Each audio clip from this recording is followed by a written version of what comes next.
নমস্কার বন্ধুরা, কেমন আছেন আপনারা? আশা করি সকলেই ভালো আছেন। আজকে এসেছিলাম একটু গঙ্গার ঘাটে। ভেবেছিলাম সকালে আসব, কিন্তু আসতে পারিনি, তাই একটু সন্ধ্যে দিকে আসলাম। কিন্তু এসে দেখলাম যে এই সময় এসেই ভালোই করেছি। দেখুন কি সুন্দর একটা মনোরম দৃশ্য। এখন বাজে ওই 6:45 নাগাদ। দেখুন আকাশ থেকে কীরকম আগুনের ঝলকানি যেমন জলের উপরে এসে পড়ছে। একটা লঞ্চ এসে নেমেছে, মানুষজন নেমে এই পাড়ে আসলো। দেখুন, আমার তো ভীষণ ভালো লাগে এখানে আসতে।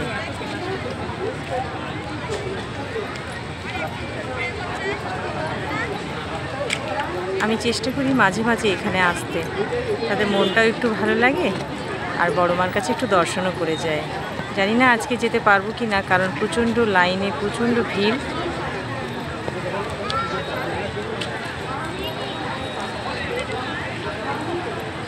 ভীষণ সুন্দর একটা দৃশ্য।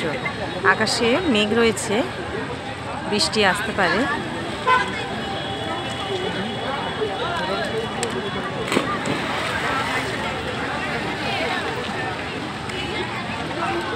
জলটা অনেকটা এতটা পর্যন্ত চলে এসছে।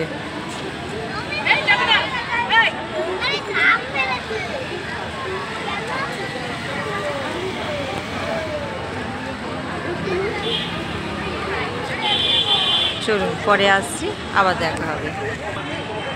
যে লঞ্চটা আসলো সেই লঞ্চটাতে এরপর লোকজন আবার উঠছে।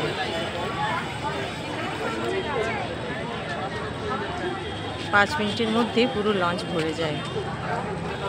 এপার থেকে ওই পারে যাওয়ার এটাই হচ্ছে একমাত্র মাধ্যম।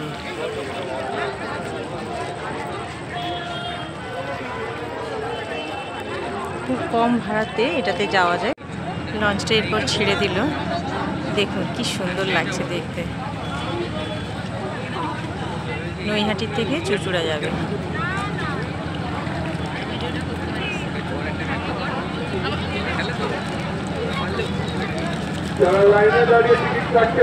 আমার এখানে আসতে ভীষণই ভালো লাগে। যতবারই আসি ততবারই মনে হয় নতুন কোথাও আসলাম।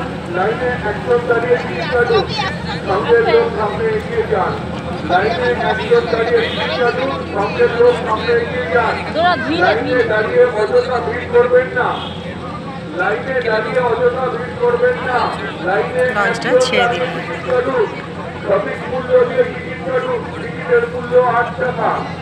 যারা লাইনে দাঁড়িয়ে আছে অযথা ভিড় করছে, তাদের বলা হচ্ছে লাইনে একজন দাঁড়িয়ে টিকিট কাটুন। সঙ্গের লোক ডান দিকে, সঙ্গের লোক এগিয়ে আসুন। এই দেখুন আরেকটা লঞ্চ এসে এখানে আসছে। একটা ছাড়লো, আবার একটা আসলো। অযথা লাইনে দাঁড়িয়ে ভিড় করবেন না, লাইনটা ডান দিক চেপে দাঁড়ান। যারা লাইনে দাঁড়িয়ে আছে তাদেরকে বলা হচ্ছে আকাশটা ভীষণই সুন্দর, একটু মেঘলা। আবার এখন দেখুন 6:30 নাগাদ বাজে, কিন্তু আকাশ দিয়ে যেমন সূর্যের একটা জ্যোতি জলের মধ্যে এসে পড়ছে। ভীষণই সুন্দর লাগছে দেখতে।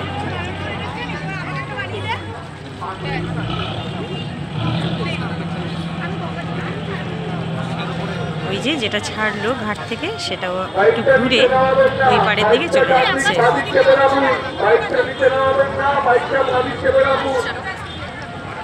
কেমন লাগলো কমেন্ট করে জানাবেন। আর লোকজন নেমে গেছে, এরপর এই পারে সব চলে আসলো।